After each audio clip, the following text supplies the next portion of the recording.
Señor, escuchar un tiempo de alabanza y oración también.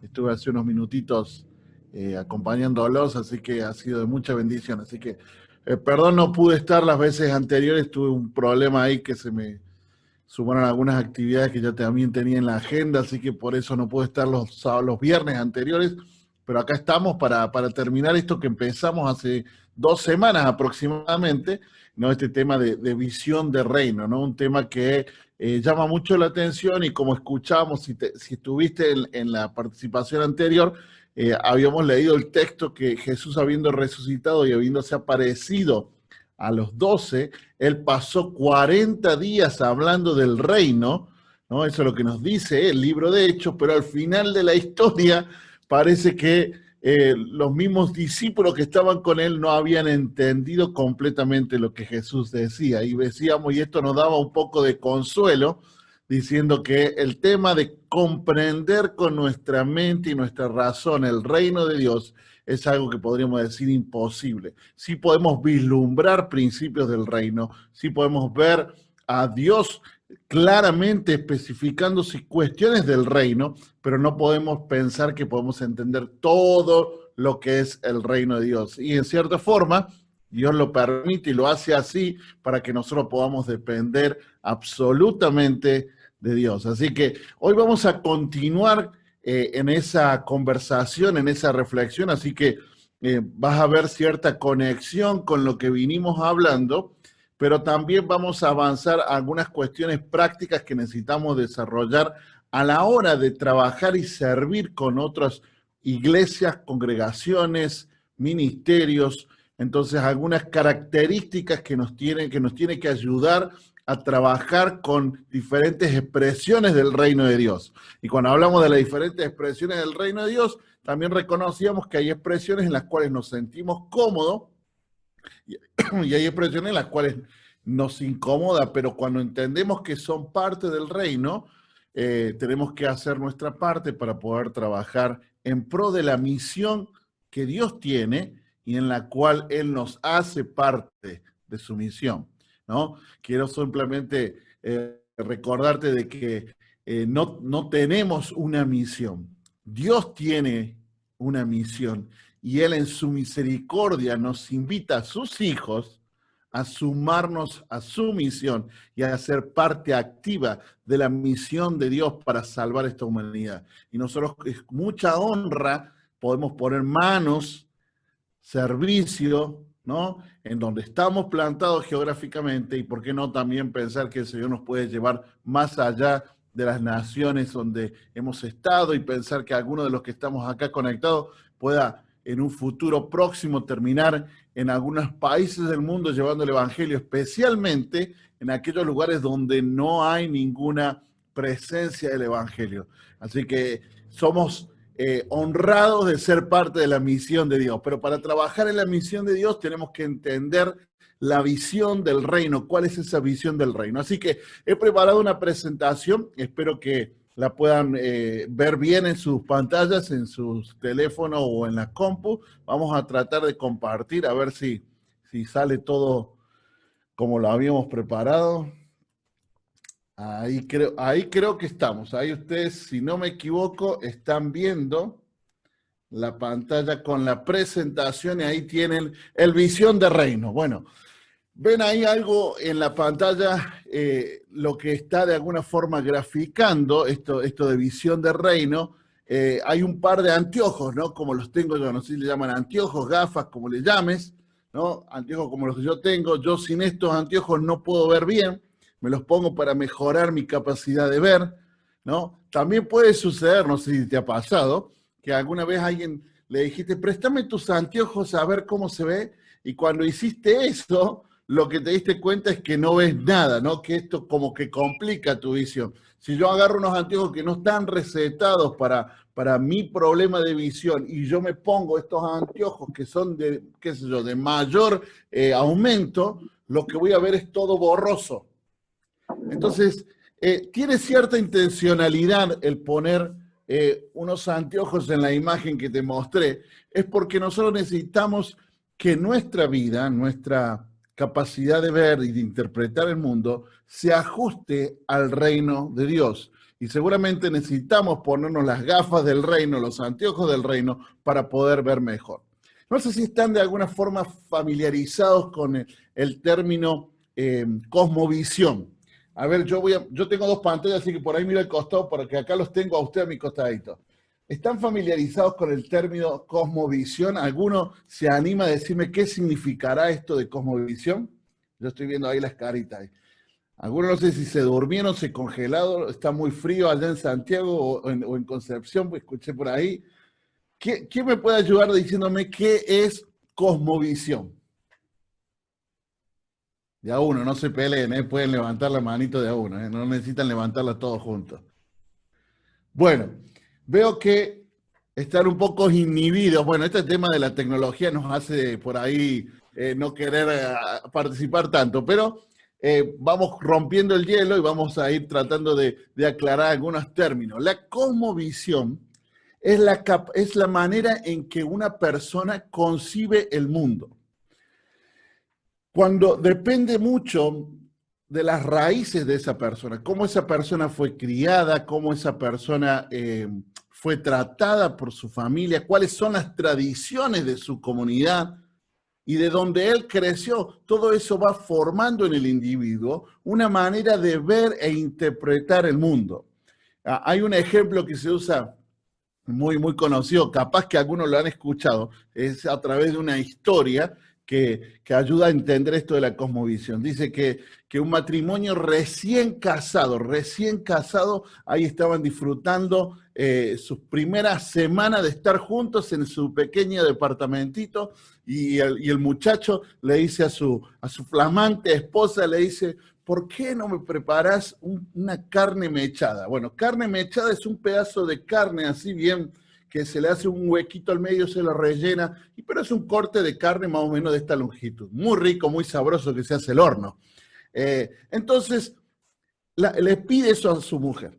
El hombre va a trabajar, regresa a la tarde, noche, y cuando entra a su casa siente el aroma ahí de la carne rica ahí que se estaba terminando de cocinar. Cuando él ve lo que su esposa había preparado, él se encuentra con la bandeja que va al horno, y en vez de ver el pedazo de carne mechada, encuentra dos pedazos pequeños. Resulta que su esposa, en vez de cocinar todo el pedazo completo, ella había cocinado ese pedazo, pero cortado a la mitad, o sea, dos pedazos pequeñitos dentro de la bandeja. Entonces, el hombre prueba, desgusta y dice, qué rico, la verdad que te salió bueno, muy rico. Y dice, sí, esta es una receta familiar, es muy buena. Le dice, pero quiero hacerte una pregunta, le dice el esposo. Decime, ¿por qué lo cocinaste así? ¿Por qué lo cocinaste de esa manera? ¿Cuál es la razón de cocinarlo de esa forma? Y la chica dice, la verdad, no sé, siempre lo hice así. Siempre en mi casa lo cocinamos de esa manera. No, sale muy rico, pero me pregunto por qué lo hiciste de esa manera. Y la chica se quedó pensando, esta duda me la tengo que sacar, así que voy a ir a hablar con mi mamá, que fue de donde ella aprendió. Entonces se acerca un día visitando a su madre y le pregunta, ¿sabes que el otro día le cociné a mi esposo la carne mechada? Y él me preguntó por qué la cocinaba en dos pedazos así dentro de la bandeja. Y la madre dice, bueno, yo lo cocino igual, sí, casualmente yo aprendí de vos, mamá, así que, ¿por qué lo cocinamos así? Y la madre se quedó con la misma intriga y dijo, la verdad que siempre lo hice así y no puedo responderte esto, pero yo lo aprendí de mi mamá, o sea, tu abuela. Entonces tuvieron la posibilidad de visitar a la abuela ya era muy mayor, y le vinieron con esa pregunta de por qué cocinaba la carne, así ese pedazo de carne cortado en dos. Y la respuesta de la abuela fue muy simple. Les dijo, vengan, y le mostró la cocina que tenía ya tantos años, y le muestra que el horno era pequeñito, y el trozo de carne mechada no entraba ahí, entonces ella lo cortaba al medio. Entonces, esa tradición, o esa cuestión por una necesidad, se fue transmitiendo de generación en generación y se volvió algo tan naturalizado, tan metido en sí mismo, que nunca jamás se preguntaron por qué, solo lo hacían, porque pensaban que esa era la forma, pero en realidad tenía una razón. La razón había sido que la cocina de la abuela era muy pequeñita y no entraba el trozo de carne, entonces lo tenía que cortar en 2 pedazos. Pero fíjense, eso de alguna forma ilustra lo que es la cosmovisión. Cosas que vamos aprendiendo de nuestra vida, que vamos interiorizando, que vamos aprendiendo a lo largo, especialmente en la niñez, los primeros años de formación. Y todo eso va impactando nuestra forma, que nos lleva a actuar, a hacer, a decir cosas que ni pensamos y las tomamos como que son así. Pero nunca nos detuvimos a preguntarnos si estaba bien, si estaba mal. Entonces, tiene que ver con eso, ¿no? Las cuestiones que hemos aprendido. Estoy viendo que Esteban nos dice, pastor, ¿cómo diferenciamos la cosmovisión de la cultura? Bueno, muy buena pregunta, Esteban. Cada cultura tiene una cosmovisión diferente. Y es interesante que hay algunas preguntas que tenemos que hacer, pero la verdad que uno conoce la cosmovisión de otra cultura pasando tiempo intencional, alerta de los detalles para comprender cosas. Por ejemplo, te voy a dar un ejemplo. Hay diferentes cosmovisiones dentro de la iglesia evangélica. No es lo mismo un hermano evangélico, voy a usar el ejemplo de Argentina, que un hermano evangélico en Nicaragua.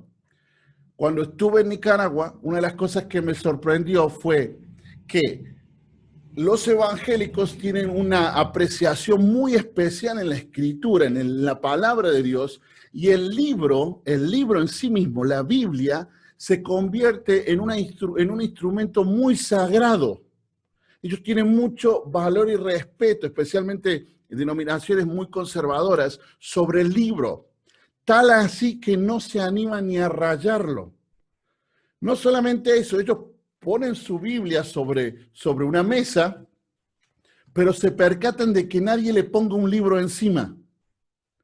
Si alguien le pone un libro encima, es una señal de sacrilegio y falta de respeto a la Escritura. Ni qué te voy a hablar si de repente estamos sentados en un lugar con nuestra Biblia compartiendo, no tenemos una mesa y se me da por bajar mi Biblia y apoyarla en el piso. Eso es lo más terrible que puede hacer una persona cristiana en un contexto de Nicaragua. Ahora, si uno pregunta el por qué, bueno, podrán decir, sí, es que es cuestión de honrar la Escritura y en eso no discutimos, pero tiene que ver con tradiciones que uno no puede discutir a menos que vayan en contra de los fundamentos y los valores del reino. Entonces, hay que tener en cuenta esto de la cosmovisión. Es todo un tema, es todo un curso, es todo un entrenamiento que uno toma de cosmovisión. Y les cuento que ustedes en Chile tienen un hermano en Jucum que es muy bueno enseñando cosmovisión bíblica, que es básicamente entender todo el mundo desde una perspectiva bíblica, que es el hermano Ricardo Rodríguez de Jucum. Excelente para sentarlo y escucharlo horas. De hecho, creo que hay muchas de sus enseñanzas puestas en internet, así que la pueden buscar si les gusta el tema.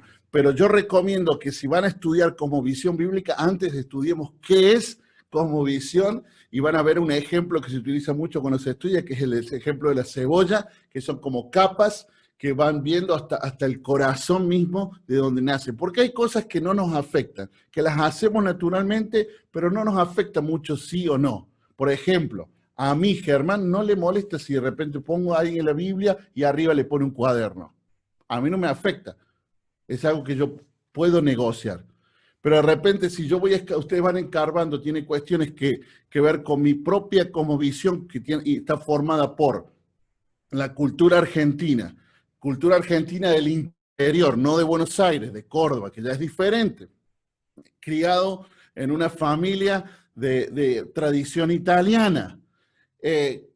Criado en pero mi adolescencia en una iglesia bautista. Y todo eso va formando tradiciones que luego a esta edad yo veo cosas que para mí son normales y son así, y a otros le pueden parecer, no digo locas, pero le puede parecer, ¿por qué hace esto? O cuestionables. Entonces, el tema de la cosmovisión es muy importante darnos cuenta de que cada uno de nosotros hacemos cosas que tienen que ver de la manera en que hemos sido criados y formados.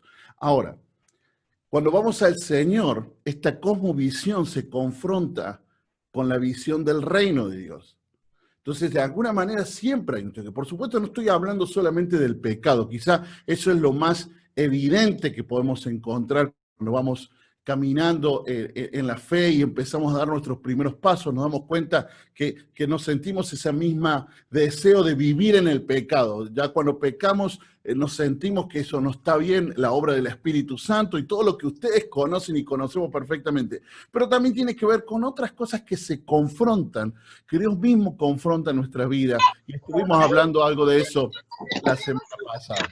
Robbie dice, por eso puede ser lo mismo que usted contaba con su ejemplo. Bueno, sí, Robbie, casualmente eso era lo que habíamos hablado. Benjamín dice, por ejemplo, los musulmanes, para ellos rayar el Corán, exactamente, un buen ejemplo es un sacrilegio y eso es transversal, porque para los cristianos no es así. Muy buena pregunta, porque para ellos tienen una visión del libro, no tanto de hecho ellos aprenden de memoria el Corán. Lo saben de memoria desde la niñez. Ahora, yo puedo tener muchas cosas acá y pocas cosas acá. Entonces se genera toda una cuestión mística alrededor del libro que ellos tienen, levantan y realzan.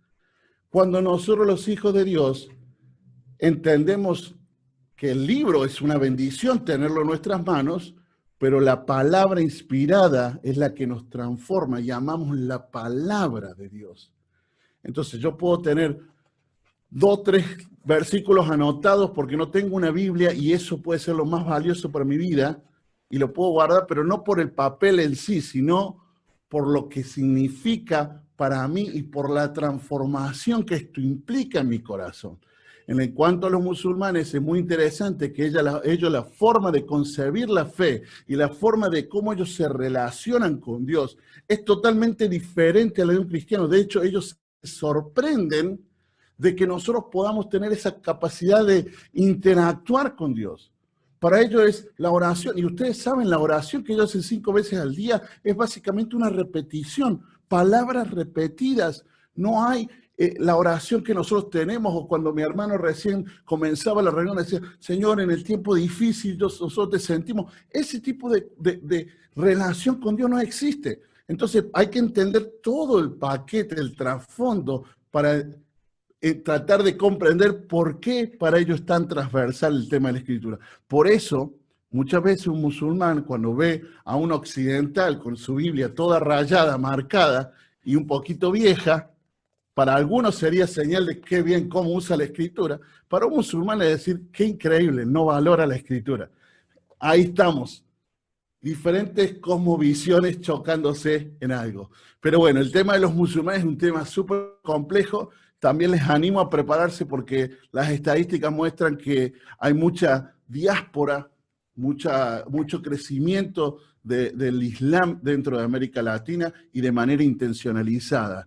Así que ellos, así como nosotros evangelizamos, ellos también están enviando a personas a islamizar en América Latina y lo están haciendo muy bien y la verdad que hay mucho para hacer y para trabajar. Aunque no ha crecido tanto como en los otros contextos, pero acá hay un crecimiento que está de poco avanzando. Y ya les cuento de paso, hay algunas organizaciones que están trabajando.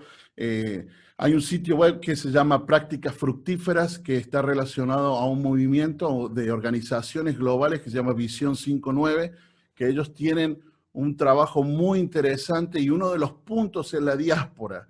Y si alguno quiere, yo le puedo enviar la última investigación que enviaron hace menos de un mes de los números de musulmanes en América Latina discriminados por ciudades. Le va a sorprender los números. Si quieren, después yo se lo paso a Esteban para que lo tengan. Por lo menos sería muy bueno que pudiéramos estar orando. Y qué bueno que surgió este punto así. Y gracias, Benjamín, por ponerlo como ejemplo. Y qué bueno que podamos tomar unos minutitos para hablar de esto, porque realmente, como hijo de Dios, tenemos que estar preparados para predicar el Evangelio a personas que están en la diáspora, personas que vienen con la intención de islamizar, personas que están en nuestras tierras porque escapan o han escapado de las peores y las terribles situaciones que han vivido en sus propios países y hoy están vulnerables, y es una buena oportunidad para predicar el Evangelio y, ¿por qué no, también para levantarlos como apologetas de la fe, para discutir especialmente con aquellos que vienen a islamizar? Así que ese es un punto muy, muy interesante. Ahí veo que Benjamín está poniendo lo de la tasa de natalidad. Sí, es verdad, es alto la tasa de natalidad, pero es más incidente el tema de la tasa de natalidad en Europa que en América Latina, porque la familia latinoamericana también es bastante grande. Pero sí, si no hacemos algo, esto puede llegar a ser realmente un gran problema para nuestro contexto. Bueno, vamos a tratar de seguir con el tema. Y estamos viendo de la necesidad de que nuestra cosmovisión sea transformada, ¿no? Y para que sea transformada necesitamos dar algunos pasos concretos, ¿no? Entonces, hemos aprendido, de alguna manera, cada uno de nosotros hemos recibido mucha información en nuestra cabeza que tiene que ver con el reino, pero una cosa es tener acá y otra cosa es manifestar el reino de Dios. Y ahí entramos por ahí al tema que nos lleva, ¿no? Hemos creado como cimientos, fundamentos para compartir del reino y tratar de comprender al reino con todas las limitaciones que hablamos, pero ahora entendemos que debemos transicionar de lo conocido a manifestar el reino de Dios. Y ahí es donde Jesús mismo buscó que nosotros viéramos en él la manifestación del reino de Dios para que replicáramos de alguna forma al reino de Dios. Entonces, para hacer esa transición, usted y yo necesitamos tomar una decisión, y esa es la clave. La clave es la decisión. Tomar una decisión. Podemos tomar la curva y caminar por un camino donde nos lleve a ser muy buenos pensando, reflexionando, tratando de entender, y esto nos puede llevar años y hasta toda la vida tratando de comprender si esto sí, si esto no, si la cosmovisión, no cosmovisión, si el reino, no reino, y está bueno por un lado, pero no ha sido el fin por el cual el Señor vino a establecer su reino. Jesucristo vino aquí a la tierra y Él estableció el reino de Dios. Y Él, cuando ascendió a los cielos, fue coronado en gloria. Él animó a sus seguidores, a nosotros los hijos del Señor, por la presencia y acción del Espíritu Santo, a seguir manifestando el reino de Dios aquí en la tierra. Hasta que el tiempo se cumpliese cuando Él llegue en gloria, y ahí veremos totalmente en su plenitud el reino de Dios. Entonces, la clave, queridos hermanos y hermanas, es tenemos que tomar la decisión de caminar en la manifestación. Pero para caminar en la manifestación tiene que haber un cambio en nuestra mentalidad. Tiene que haber un cambio que nos haga pensar en las cosas del reino, no pensar en las cosas de los hombres, no pensar en ninguna otra cosa, pensar específicamente en las cuestiones del reino. Y ese es el desafío que vivimos. Naturalmente, el ser humano es antropocéntrico. Le gusta estar al centro de todas las cosas, le gusta sentirse cómodo, le gusta estar bien. Pero cuando hablamos de manifestar el reino, significa que yo me debo mover en los valores y en los principios del reino y en lo que el rey dice o el rey espera que Germán haga y viva. Entonces vamos a avanzar en lo que la Escritura nos trae en esta noche. Acá ahí tienen el libro de Mateo, capítulo 16. Ahí tenés Mateo, capítulo 16, versículos 21 al 28. Lo voy a leer en este momento en la Nueva Versión Internacional. Dice: Desde entonces comenzó Jesús a advertir a sus discípulos que tenía que ir a Jerusalén y sufrir muchas cosas a manos de los ancianos y de los jefes, los sacerdotes, perdón, los jefes de los sacerdotes y los maestros de la ley. Y que era necesario que lo mataran y al tercer día resucitaría. Pedro lo llevó aparte y comenzó a reprenderlo. De ninguna manera, Señor, esto no te sucederá jamás. Jesús se volvió y le dijo a Pedro, aléjate de mí, Satanás. Quieres hacerme tropezar. No piensas en las cosas de Dios, sino en las de los hombres. Luego dijo Jesús a sus discípulos, si alguien quiere ser mi discípulo, tiene que negarse a sí mismo, tomar su cruz y seguirme. Porque el que quiera salvar a su vida, la perderá. Pero el que la pierda su vida por mi causa, la encontrará. ¿De qué sirve ganar el mundo entero si se pierde la vida? ¿O qué se puede dar a cambio de la vida? Porque el Hijo del Hombre ha de venir en gloria de su Padre con sus ángeles y entonces recompensará a cada persona según lo que haya hecho. Les aseguro que algunos de los que aquí presentes no sufrirán la muerte sin antes haber visto al Hijo del Hombre llegar en su reino. Amén a la palabra del Señor. Específicamente, el texto donde Jesús entra en esa charla con Pedro, ¿no? Todos sabemos que Pedro era un poco como, reaccionaba mucho impulsivamente, no pensaba lo que estaba diciendo y él reaccionaba ante la circunstancia y lanzaba ahí sin filtro lo que él tenía en su corazón. Jesús claramente les dice, muchachos, me toca ir al sufrimiento, estoy camino a cumplir lo que yo vine a hacer aquí. Me toca esto. Todos sabemos en el Getsemaní, su oración, su momento ahí interesante cuando él ora y el Señor le dice, Señor, finalmente haz tu voluntad, no la mía, pero tenía que enfrentarlo. La hora estaba cerca, estaba próxima. Y no solamente les cuenta que venía el sufrimiento, sino que también venía una muerte. Y no queda solamente en una muerte, sino que continúa diciendo que él iba a resucitar al tercer día. La promesa clara de la boca del Mesías a sus seguidores. Y ahí Pedro reacciona, ¿no? Y ahí tenemos esa conversación. Luego de que Pedro reacciona y salta, a mí me llama la atención, lo primero que me llama la atención no es la reacción de Pedro, porque todos sabemos que Pedro de alguna forma u otra, él reaccionaba de esa manera, ¿no? Era un poco impulsivo, como decíamos. Lo que me sorprende es que él, Pedro mismo, dice que lo llama a Jesús a un lado. Pareciera que estos años al lado de Jesús fueron dando resultados, ese trato con el Señor. En vez de decirlo en público y a los gritos, como era su costumbre, y como siempre él terminaba presa de sus expresiones, y Dios mismo y Jesús llamándole la atención, en esta oportunidad lo llama a solas y le dice preocupado, de ninguna manera te va a pasar esto, Jesús, yo me voy a encargar de hacer lo que tenga que hacer, pero ese sufrimiento que tú dices no va a ser verdad. Me voy a encargar. La respuesta de Jesús es la que tenemos en nuestra pantalla.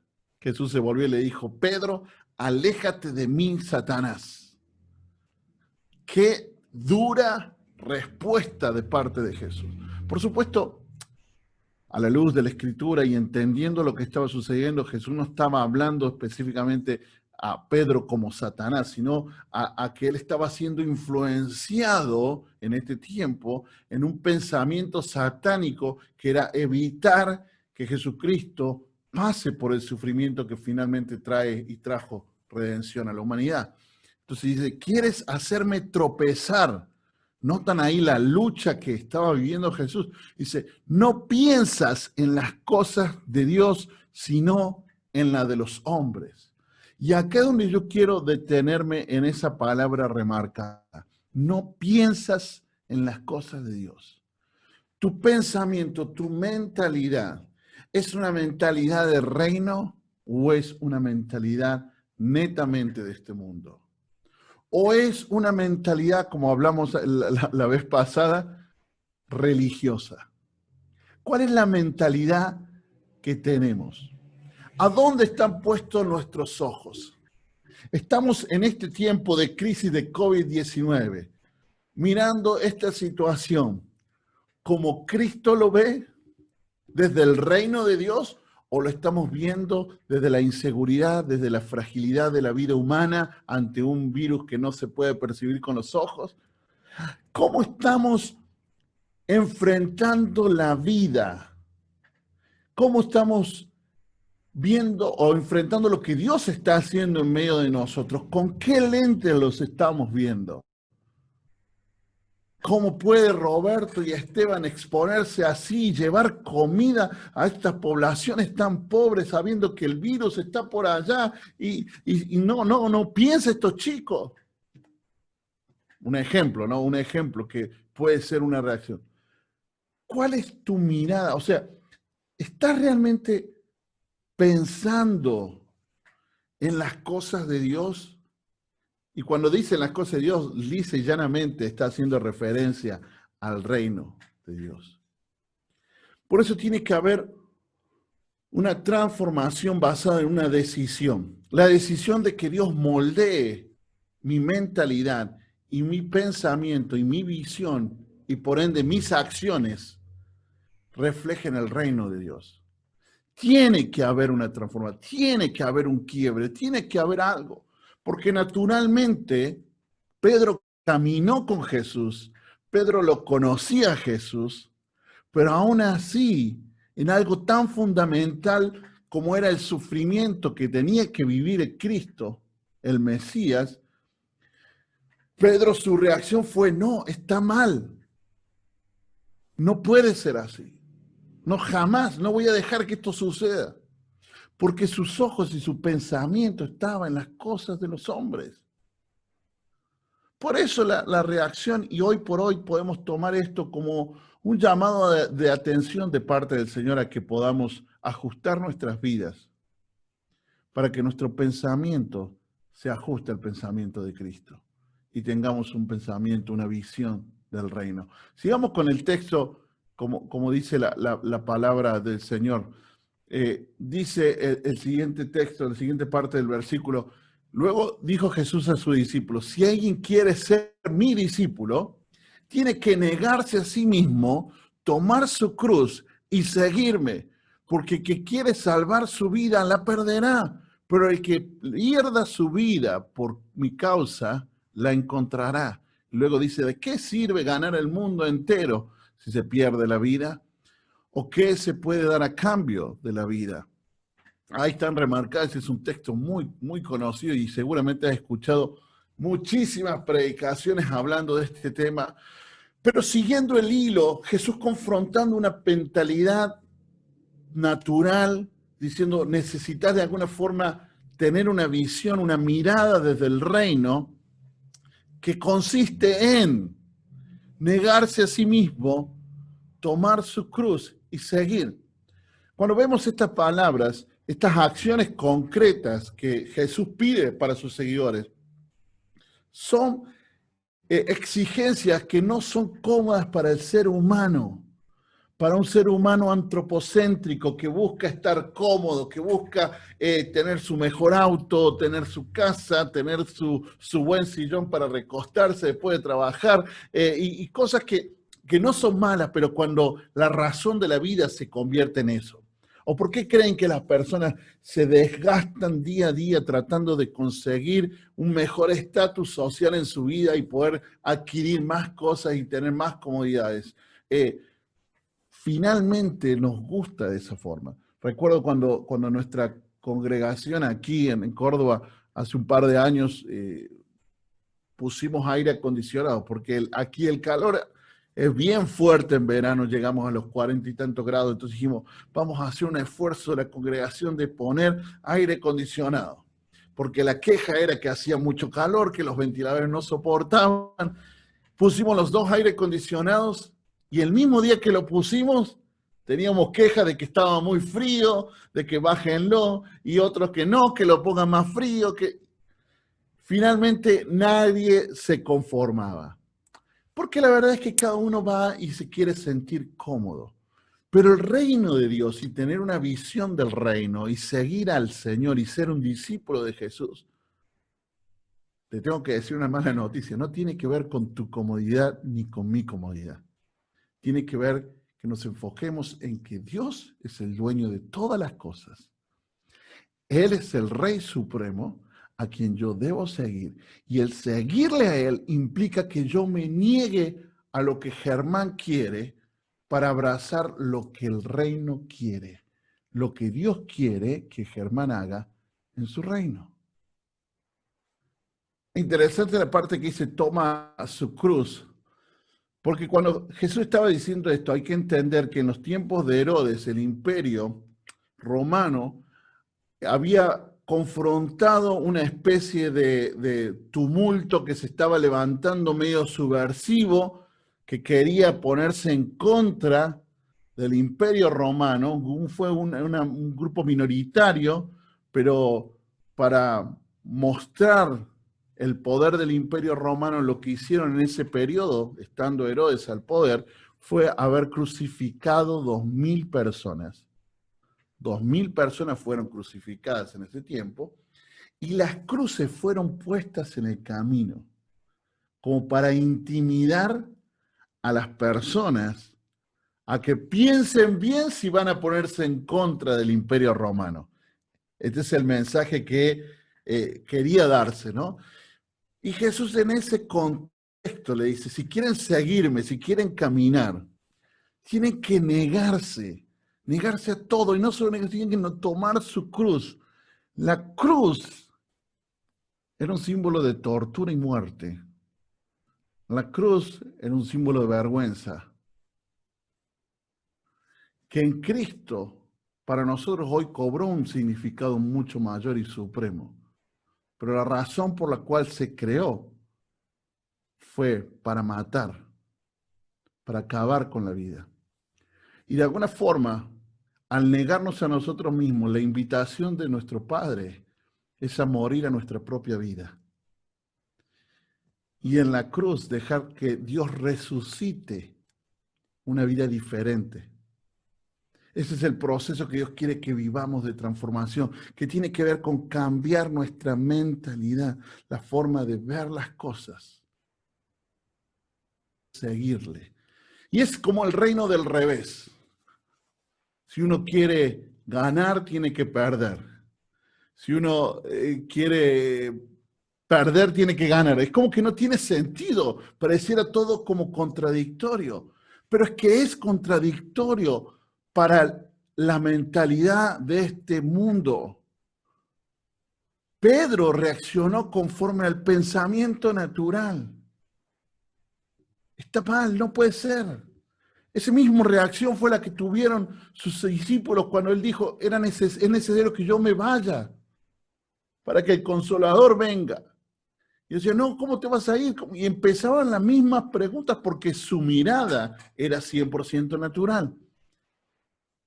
Nosotros constantemente luchamos con tener una mirada natural de lo que vivimos y de lo que hacemos en el Señor. Por eso, cuando hablamos de tener una visión de reino, de poder enfocarnos en el reino de Dios y trabajar en el reino de Dios, es una decisión constante, como puse al principio. Ahora fíjate que la chica que estaba por tomar la decisión, voy a volver a esa imagen, no está diciendo o voy para el frente o voy para atrás. No estaba hablando de dos direcciones totalmente opuestas. Todo lo contrario, están casi parecen que van para el mismo lado.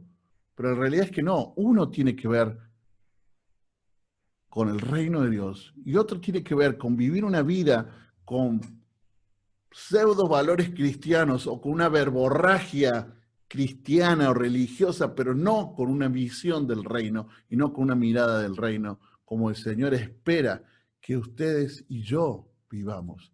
En este reino del revés, por decirlo de alguna forma, en este reino donde las cosas parecieran que los valores están totalmente contradictorios con lo de este mundo, el Señor nos llama a entender y abrazar que el Evangelio siempre estuvo ligado con el dar.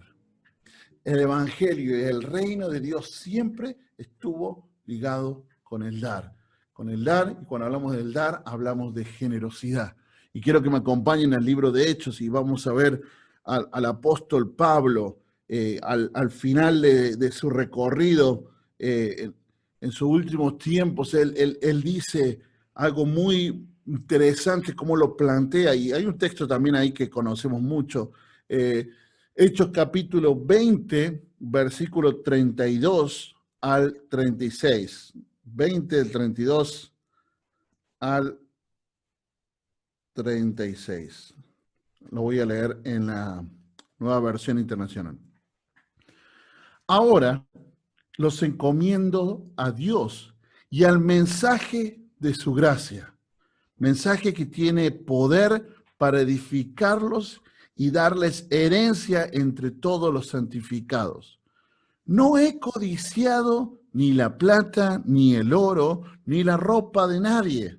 Ustedes mismos saben bien que estas manos se han ocupado de mis propias necesidades y la de mis compañeros. Con mi ejemplo les he mostrado que es preciso trabajar duro para ayudar a los necesitados, recordando las palabras del Señor Jesús. Hay más dicha en dar que en recibir. Después de decir esto, Pablo se puso de rodillas y con todos ellos y oró. Es un texto muy precioso, pero entendiendo que son las últimas palabras del apóstol Pablo, donde uno quiere decir las cosas que más importantes o las cosas que de alguna manera van a recordarlo, su expresión es: les encomiendo a Dios y al mensaje de la gracia. De alguna forma lo que le está diciendo es: muchachos, por favor, no se olviden del reino de Dios, del Evangelio. Abracen el Evangelio y abracen la gracia de Dios. Todo lo que ustedes tienen es por gracia. Todo lo que el corazón de ustedes sigue latiendo por pura gracia. Porque Dios es dueño de todas las cosas y en su gracia y misericordia te ha dado la oportunidad de estar aquí. Si caminas en esa gracia, en ese mensaje, vas a ser edificado, vas a ser transformado y vas a tener herencia.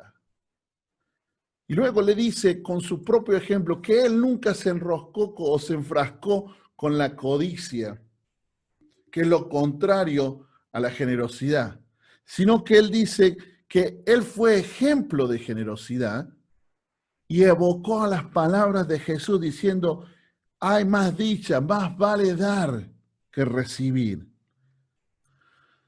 Pareciera que Jesús está hablando como de dos temas. Uno tiene que ver con el Evangelio, con el mensaje de la gracia, y el otro con el dar, ¿no? Y el ser bendecido, porque dice: más vale, hay más dicha, somos bendecidos cuando damos antes de recibir.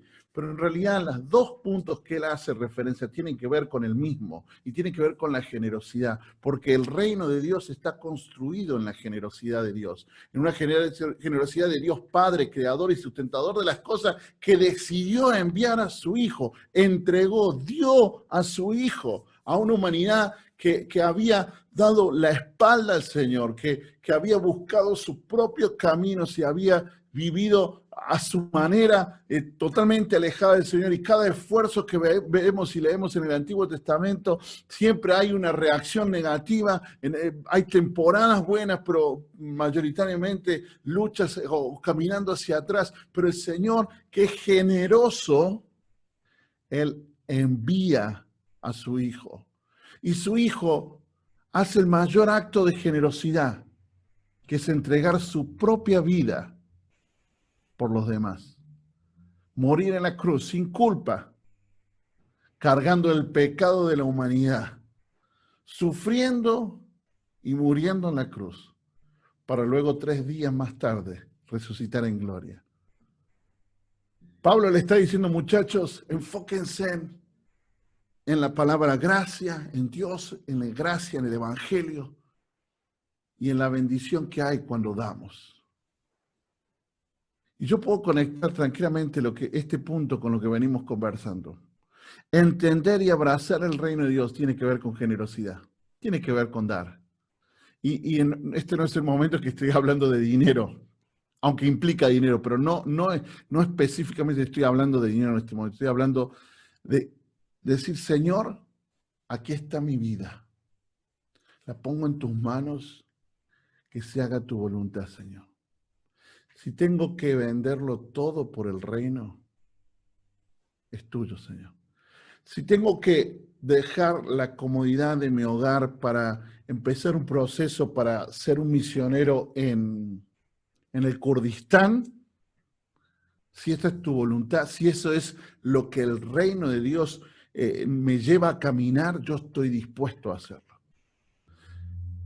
Eso es lo que tiene que ver con este cambio de mentalidad. Mi decisión de agradar a Dios, mi decisión de caminar en sus planes y propósitos. Por supuesto, entendiendo que debo negarme a mí mismo, que debo tomar su cruz, que debo seguir al Señor, pero entendiendo que todo también está ligado con una generosidad, donde yo voy y doy y camino en esto para bendecir a otros. Por eso comenzamos esto hablando de que hemos aprendido muchas cosas, pero ahora es tiempo de manifestar el reino de Dios. Y el reino de Dios se manifiesta cuando tu vida se alinea con la voluntad del Padre y acciona, camina en acciones concretas que hacen que el reino de Dios siga expandiendo aquí en la tierra.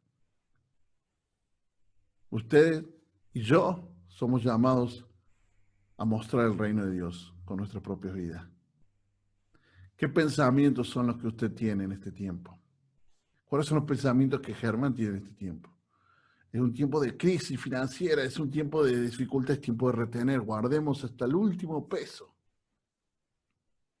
O es un tiempo donde yo debo ser generoso porque entiendo que Dios me dice que practique generosidad. Por eso debemos aprender a caminar en el Señor. Dicho todo esto, quiero hacer una pausa aquí mismo para abrir si alguien quiere hacer algún comentario o alguna pregunta antes de ir a la última parte de este tema. Yo sé que ya hemos pasado una horita, más o menos, pero creo que tengo unos 15, 20 minutos más. Y entonces, si alguien tiene una pregunta, me gustaría poder escuchar a aquellos que normalmente no participan. Agradezco a los que siempre participan y preguntan. Nos han ayudado mucho a sacar muchos temas, pero también sería muy bueno si podemos escuchar a algunos otros valientes, ¿no? No, Benja, vos siempre, no, con vos, Benja, muy bien, ¿no? Siempre he estado ahí hablando, pero a ver si alguien más se anima. O simplemente alguien quiera decir, mira, Germán, sí, tenés razón, no tenés razón. O cómo van con esto de, cómo vienen comprendiendo esto de tener una mentalidad del reino. Pauli, me parece que querés decir algo. Tenés el micrófono muteado, ¿puede ser? Ah, no, bueno. ¿Alguien quiere decir algo? Mientras tomo un vasito de agua. Bueno, entonces entiendo que está todo bien y podemos seguir un poquito más. Bueno, vamos a seguir un poquito más. A ver. Ok, cuando hablo de ingeniería, ¿en qué área? Bien, Benja, creo que lo dije, pero ahí, bueno, vamos a ir a René y después ir a Benja. Así que René, ¿podrías quitar de mutearte así te podemos escuchar? Ahora sí, Perfecto. mi pregunta va, es cuando Pablo tiene, bueno, era Saulo antes, y tiene el real encuentro con Cristo, y ahí lo cambia realmente. Y ahí viene la generosidad del Señor hacia con Pablo. ¿Por qué? Porque incluso lo deja ciego. ¿Para qué? Para que Pablo vea la grandeza del Señor después de haber sido contrario hacia el reino. Tiene una grandeza tan el Señor que lo hace incluso con los apóstoles generar cierto conflicto. ¿Por qué? Por la unción que le dio el Señor a Pablo. ¿Por qué? Por el hecho de haber sido contrario al Señor, que después lo habían predicar. Pasó con las primeras prédicas de Pablo. Es muy interesante que traigas el ejemplo porque no solamente habla de la gracia del Señor, de la generosidad, como bien dijiste, sino que también habló de un proceso que Pablo vivió, que comenzó, bueno, que me atrevo a decir que comenzó cuando ve a Esteban siendo martirizado, porque él fue el que juntó la ropa de Esteban, ¿no? Pero también vemos que después de ese encuentro, después de eso sobrenatural que vivió, sino que también él después entró en un tiempo, recuerden que él tuvo que escaparse de esa ciudad escondido, y aproximadamente entre 11 y 13 años estuvo en el anonimato, Dios formando el corazón de ese varón. Y sí, y para conectar esto con lo que Benja venía diciendo, cuando hablamos de generosidad, ¿en qué área? Yo creo que me atrevo a decir que en todas las áreas de la vida tiene que ver generosidad. Y me encanta, hay un autor presbiteriano muy bueno, se llama Tim Keller, muy excelentes libros, y él habla de que la generosidad sana. Es increíble, él plantea este punto de que la generosidad sana, planteando de que Dios fue generoso y sanó la humanidad pecadora. Entonces, cuando hablamos de generosidad, hablamos en todas las áreas, y eso, por supuesto, debe incluir mis cuestiones financieras, mis bienes, lo que he logrado, lo que Dios me ha permitido lograr. Esto tiene que ver con eso, pero no es exclusivamente, tampoco es, y no quiero irme más lejos, pero tampoco es el evangelio de la prosperidad que manipula a las personas para que le entreguen cierto dinero al ungido para que sean multiplicados sus ingresos, porque más vale dar que recibir, ¿no? Y usan el mismo texto bíblico que acabamos de leer, lo usan en esa perspectiva. No, no tiene nada que ver con eso, tiene que ver con algo mucho mayor y supremo. Entonces, todo ese el proceso que Dios de alguna forma quiere que podamos seguir caminando y avanzando. La generosidad en ese ámbito, en todas las áreas de mi vida. Y por supuesto, vuelvo a decir, incluye la parte financiera. Pauli, ahora sí quieres decir algo. Está todavía muteado tu micrófono. Ahora sí. Ahora sí. Hola, es que mi mamá quiere decir algo. Muy bien. Sí, sí, sí. Hola, soy Rosa, mamá de Paulina, una mujer agradecida de Dios.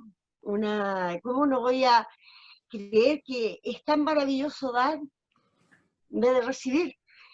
Nosotros estamos tan bendecidos, pastor, tan bendecidos, y siempre mi pensamiento ha sido de que el Señor me bendiga para bendecir a los demás. Amén. Es mi anhelo. Y así como Dios me ha bendecido y hemos bendecido a muchos, así como Dios lo ha bendecido tan grandemente. Entonces yo en cada parte a donde yo ando le doy las gracias al Señor. A lo mejor a veces dicen, todo el tiempo anda dando gracias. ¿Cómo no darle las gracias al Señor? Tanta maravilla que ha hecho en mi vida. Tanta abundancia, como dice el Señor, que va a abrir los cielos y va... Sí, es verdad. La palabra de Dios se cumple. Por eso Amén. Yo bendigo al Señor. Yo le doy las gracias. Soy una mujer agradecida. Y todas las bendiciones. Y con mi hija hemos bendecido. Ella es enfermera. Son mis dos hijas enfermeras. Y por la gracia y la misericordia de Dios. Porque todo se lo debo a Él. No hay Amén. nada que nosotros hemos tenido de que yo fui mi fuerza o porque yo haya sido buena o no. Amén. Es por toda la misericordia y la gracia de Dios. Mis hijas son unas profesionales. ¿Quién le abrió las puertas? El Señor. Por eso lo Amén. bendigo, pastor, al Señor. Amén. Soy una Amén. mujer bendecida. Gloria a Pero yo le Dios. digo, Señor, sígueme bendiciéndome para poder bendecir a los demás. Mis hijas están bendiciendo en el hospital. Qué cosa Gloria a más Dios. maravillosa, pastor, cuando le da la gracia al Señor y la bendice para poder bendecir a los demás.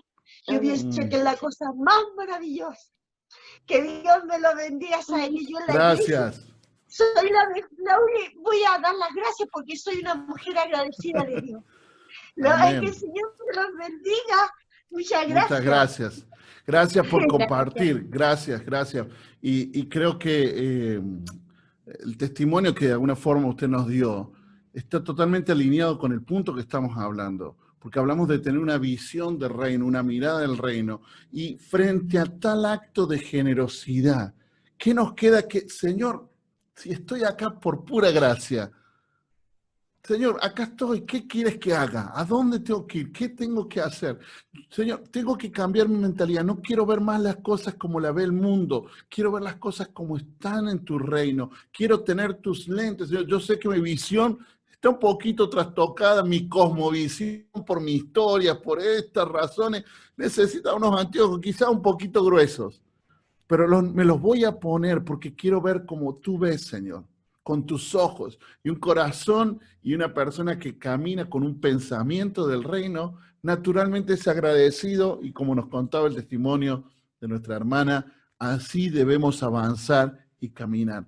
Así que, hermanos, me gozo mucho de compartir este tema con ustedes porque tiene que ver con esto el reino de Dios, y lo podemos hablar, y cada uno de ustedes tiene seguramente testimonios para que pasemos la próxima hora y media hablando de cómo el Señor ha tocado su vida, te ha transformado, y tenés el deseo de ser moldeado por Él, para no pararte en un pensamiento natural, sino tener una visión de reino.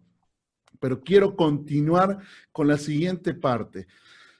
La siguiente parte no va a ser muy larga, es un poco más, bueno, tampoco tenemos mucho más tiempo, debería ser más larga, pero no nos da el tiempo, pero tiene que ver ahora con cuestiones prácticas, concretas, a la hora de llevar adelante un ministerio con una visión del reino. Entonces, venimos hablando de que estamos entendiendo o tratando de comprender cómo alinearnos con el reino de Dios, y entendemos que el reino de Dios es algo que excede mi capacidad de entender, y que hay diversas expresiones del reino de Dios. Por supuesto, Dios dará entendimiento a cada uno de nosotros en el rol, en la posición, en el lugar donde está, para ver cómo trabajar con otros. Pero la misión de Dios a la cual el Señor nos invita a ser parte, no es una misión que es exclusiva a la iglesia bautista o a la iglesia pentecostal. Es una misión que le pertenece al Señor, y el Señor nos hace parte. Y como es algo que para una persona y a una comunidad de fe se convierte en algo inalcanzable, que la única forma de llevarlo adelante es a través de caminar en unidad, a través de estar juntos, caminando en total unidad. Por eso, quiero decirles que la clave ahora de lo que vamos a estar hablando es caminando en la unidad, pero la unidad desde una perspectiva del reino de Dios, no en una unidad netamente basada en valores humanos o en valores filosóficos, sino en un trabajo que tiene que ver con la unidad en el espíritu y en la unidad que obviamente nos enmarca en el reino de Dios. Entonces yo he preparado siete como características que debemos tener a la hora de tener que trabajar con otros grupos, con otras expresiones de fe dentro del marco de la iglesia cristiana, ¿no? No estoy hablando de trabajar con otros credos, sino sigo hablando de hablar en la iglesia cristiana. Son 30 en total las consideraciones, pero nos vamos a centrar en 7. Y la verdad que son 7 y las otras se van como saliendo de esas 7, pero vamos a tratar de ir viendo una por una, y tengo algunas notas acá para leerles y ser fiel a este punto. Entonces, a la hora de llevar adelante un ministerio, primero necesitamos tener la visión del reino, saber que Dios nos está encaminando y tener en claro, por lo menos, hacia dónde el Señor nos está llevando. Cuando yo pienso en la escuela EMI, yo no estoy pensando de que Dios llamó a nuestros hermanos a a construir escuelas evangélicas. ¿Es necesario la construcción de escuelas evangélicas? Claro que sí, especialmente con lo que se está enseñando hoy, con los valores torcidos. Pero no es la visión y la misión que Dios les puso y le encomendó a nuestros hermanos. Tiene que ver con capacitar a hombres y mujeres fieles del Señor a prepararse para hacer parte en la misión de Dios.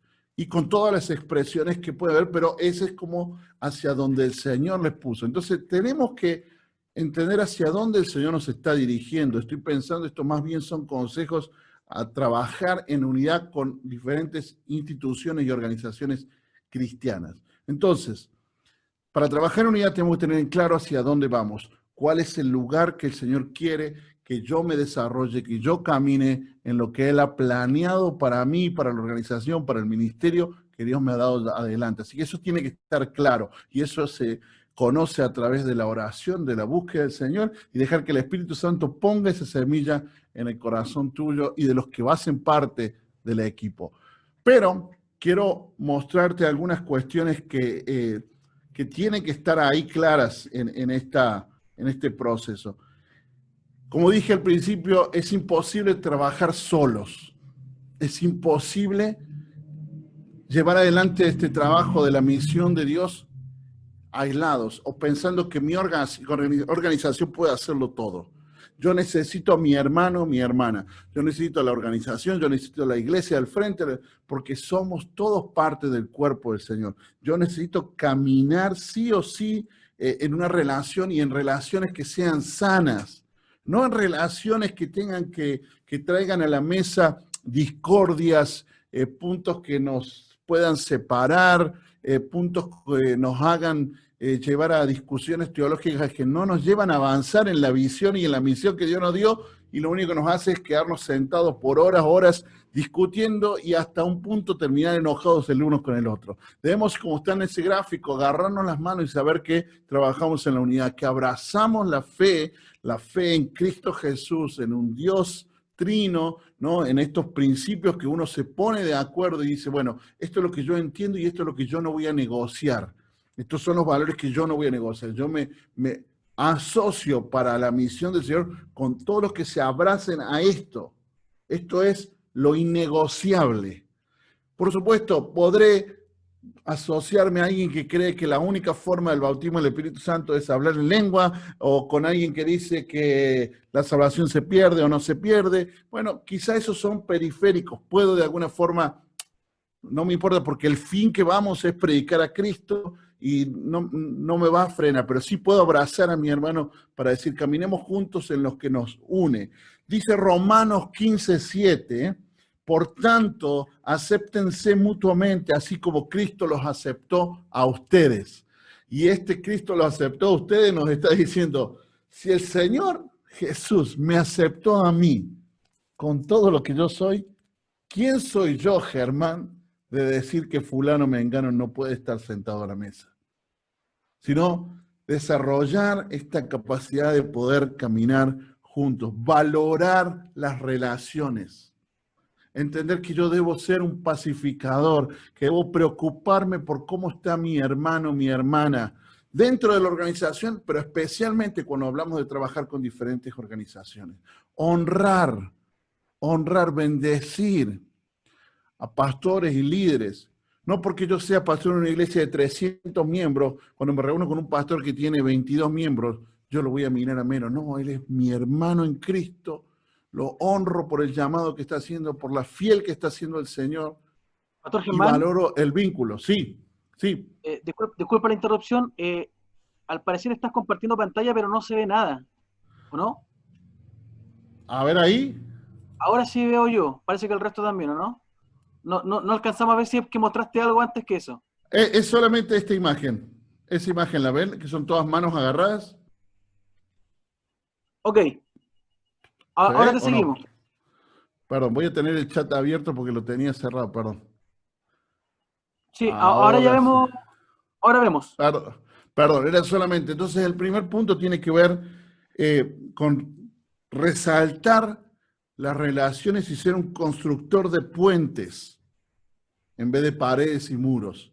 y entender que así como Cristo nos acepta, nosotros debemos aceptar a mi hermano, a mi hermana, con visión diferente, con prácticas diferentes, pero entender que todos vamos hacia el mismo lado, porque todos estamos moviendo en un marco de cristianos, por supuesto, ¿no? El siguiente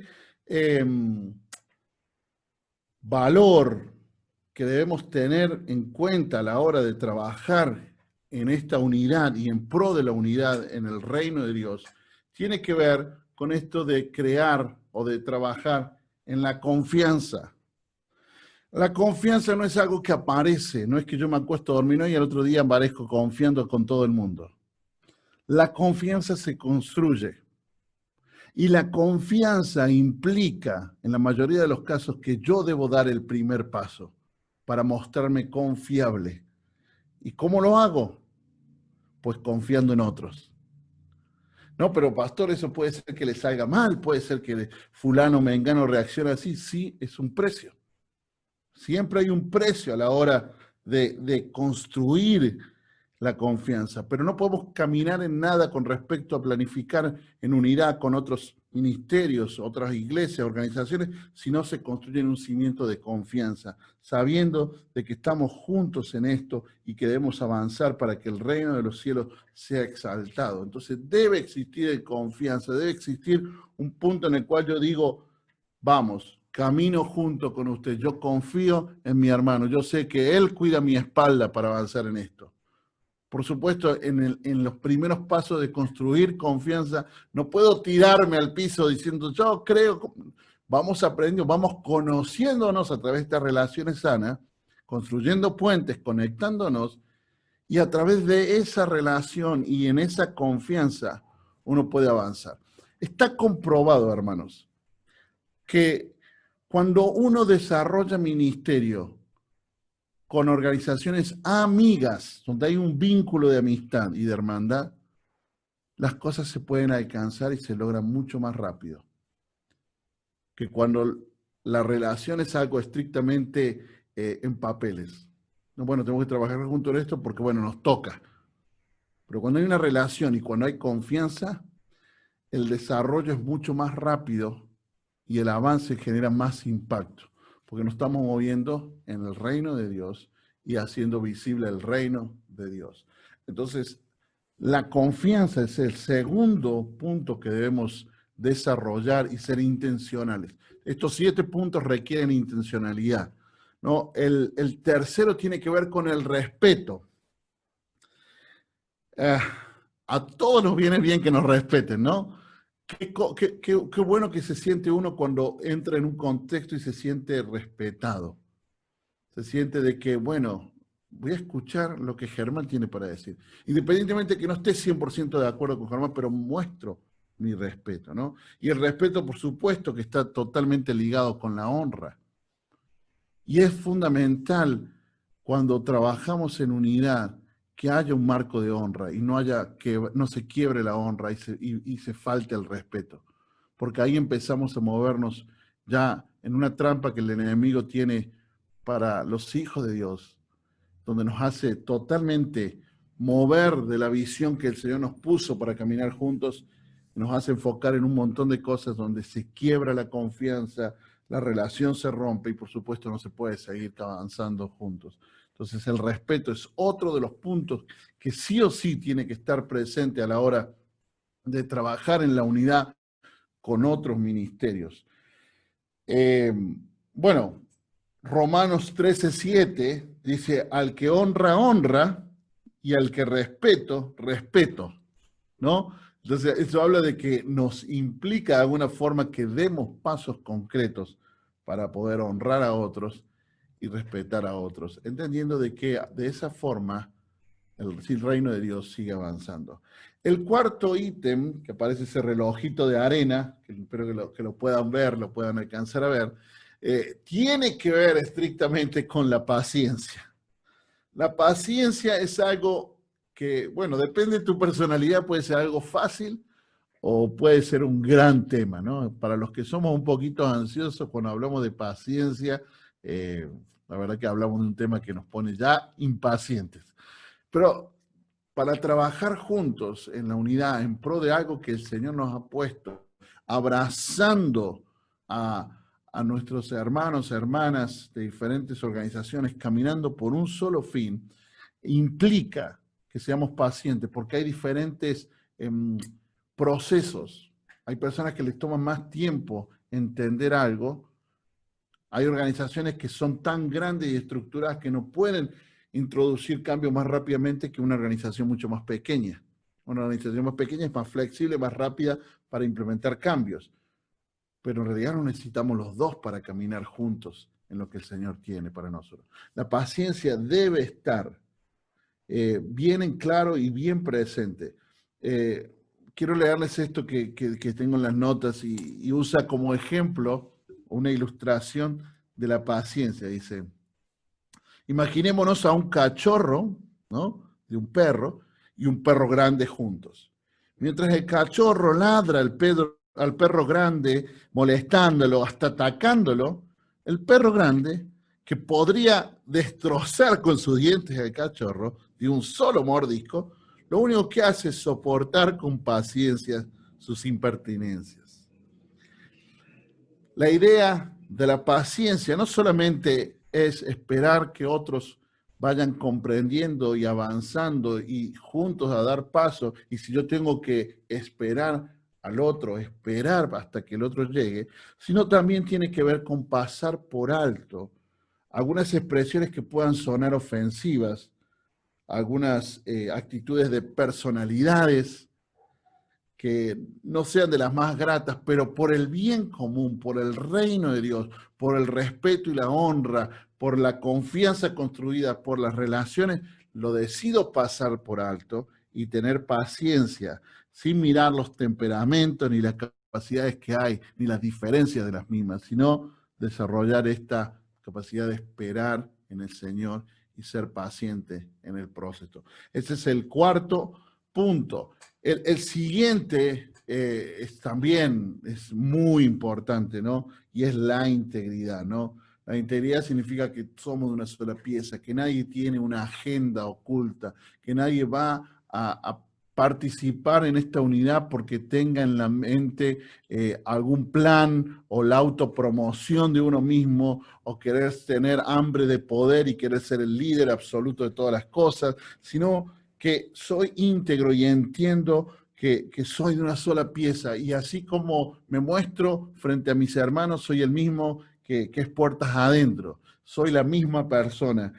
Si soy un seguidor de Jesús, un líder promovido por el Señor para dirigir un ministerio, lo soy cuando estoy al frente, cuando estoy liderando, como lo soy cuando estoy en mi casa, con mis hijos, con mi esposa o en la soledad de mi cuarto. Soy la misma persona, no hay dualidad. Eso es integridad, una sola pieza. El escritor inglés C.S. Lewis dijo, él lo definió de esta forma: hacer lo correcto cuando nadie te está mirando. Eso es integridad. Hacer lo correcto cuando nadie te está mirando. Eso es otro de los aspectos que necesitamos tener en este caminar en la unidad, trabajando en pro de la misión de Dios y el reino de Dios. El siguiente tiene que ver con el compromiso. El compromiso, ¿no? Esto es una palabra infaltable. Por supuesto que hablamos de compromiso con el Señor, compromiso con su reino, compromiso con la causa, pero compromiso con el trabajo de unidad. Compromiso en estar unos con otros, esforzándonos para hacer lo que Dios quiere que hagamos juntos. Efesios 4:3 dice, esfuércense por mantener la unidad del Espíritu mediante el vínculo de la paz. Esfuércense por mantener. La única forma de mantener algo es esforzándonos y teniendo compromiso de no soltar, de no abandonar. Yo decido apostar, por decir de alguna forma, de seguir avanzando en lo que Dios nos ha puesto por delante. Porque amo al Señor sobre todas las cosas, pero también amo a mi hermano, mi hermana, porque amo al Señor y la visión y la misión que Dios me dio como organización, pero también amo la congregación de la otra esquina, amo la organización que está al otro lado, en las cuales estamos caminando juntos en pro del reino de Dios. Compromiso debe estar presente también. Y en último lugar, tiene que ver con el perdón, o para decirlo mejor, la práctica del perdón. Colosenses capítulo 3, versículo 13, dice, de modo que se toleren unos a otros y se perdonen si alguno tiene queja contra el otro. Así como el Señor los perdonó, perdonen también ustedes. El perdón es algo que debe estar en la vida del cristiano constantemente. Por gracia hemos sido perdonados. Y así, en esa generosidad, como hablamos algunos minutos, somos llamados a practicar el perdón, a poner en práctica cuando somos maltratados, aún en un contexto de la unidad, en trabajar juntos. Es difícil sostenerlo en el tiempo porque hay muchos roces, hay muchos puntos de vista diferentes, y en esos puntos de vista diferentes, en esos roces, somos lastimados por expresiones dichas, por actitudes tomadas, por decisiones tomadas, y nuestro corazón debe ser de perdonar. Perdonar aunque no me hayan pedido perdón, porque entiendo que el perdón me libera a mí, quien he sido ofendido. Me quita un peso y una carga. Y por supuesto podríamos tomarnos todo un tiempo para hablar del perdón, de todo lo relacionado a la falta de perdón y todos los puntos que podemos hablar. Pero estos son al menos 7 puntos que debemos desarrollar a la hora de trabajar en la unidad. Así que ya estoy llegando al fin. Les agradezco por estar atentos. Ahí les dejé. Muchas gracias por la participación y por la atención. La verdad que ha sido una bendición poder estar con ustedes. Y hasta acá llega más o menos lo conversado. Por supuesto, podríamos pasar más tiempo conversando otros temas y otras cosas, pero sé que tienen una reunión en unos minutitos, así que no quiero